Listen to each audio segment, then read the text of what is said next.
Gaza को दुनिया के ज़रूरत नहीं है अब गुस्से की, क्योंकि गाज़ा टूट चुका है, हमास हार मान चुका है। क्योंकि जो कभी किसी के आगे नहीं हारता वो अपने बच्चों को देखकर हार जाता है कि मेरे बच्चों पर हमला हो रहा है। दोस्तों, इजराइल ने खुदाए पाक की कसम सारी हदों को पार कर दिया है। एक ही अस्पताल पर हमला करके एक साथ उसने 1,500 लोगों को एक ही झटके में कत्ल कर दिया है। देखिए, बोलना नहीं चाहिए लेकिन ये मरने वालों के आंकड़े बढ़ेंगे। मैं पिछली वीडियो में अपने जज्बात पर काबू नहीं कर पाया क्योंकि मैं भी इंसान हूँ। अच्छे लोगों का मैसेज है मेरे पास जो कह रहे हैं कि रज़ा भाई देख कर घंटों तक हम खुद रो रहे हैं। आप समझ रहे हैं, पूरी दुनिया के इंसाफ पसंद लोगों का जिगर फट रहा है। अब ऐसे मुकाम पर थोड़ा सब्र के साथ अपने आंसुओं को पोंछ कर आसपास देखिए, कौन धर्म के, कौन से मजहब के, कौन सी पार्टी के ऐसे लोग हैं जो बच्चों के टुकड़े टुकड़े हो जाने पर जश्न मनाएंगे और जश्न मना रहे हैं। Be active, be alert. दोस्तों, सारी दुनिया अब इजराइल पर भड़क गई है। आपको बता दूं कि मुस्लिम देशों की बात करें तो मुर्दा मुसलमान देशों में अब जिंदा मुसलमान हो गए हैं। और अब एक साथ जब 15 से 2,000 लोगों की मौत हुई है तब जाकर लोग सड़कों पर आ गए हैं और परमानेंट अब ज़बरदस्त प्रदर्शन हो रहा है। देखिए दोस्तों, सऊदी अरब का सबसे बड़ा बयान आया। सऊदी अरब ने क्लियर स्टेटमेंट जारी किया कि ये कत्ले आम किया है इजराइल ने, जेनोसाइड किया है इजराइल ने, और ये सरासर इजराइल ने अंतर्राष्ट्रीय कानूनों का उल्लंघन करते हुए सारी सीमाओं को पार कर दिया है। लेकिन सऊदी अरब और अरब लीग को यहाँ पर करना ये चाहिए कि तुरंत इजराइल का बायकॉट कर देना चाहिए। इजराइल के प्रोडक्ट को अपने मॉल के अंदर से निकाल कर बाहर फेंक देना चाहिए।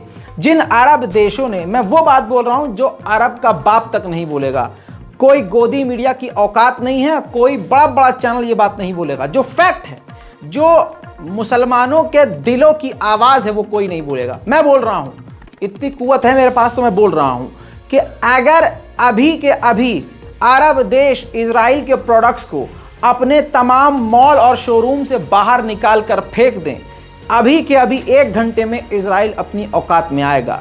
जिन अरब देशों ने इजराइल के साथ एग्रीमेंट किया हुआ है अब्राहम अकॉर्ड के तहत, वो सभी देश इजराइल का साथ तुरंत छोड़कर इस एग्रीमेंट पर थूक दें।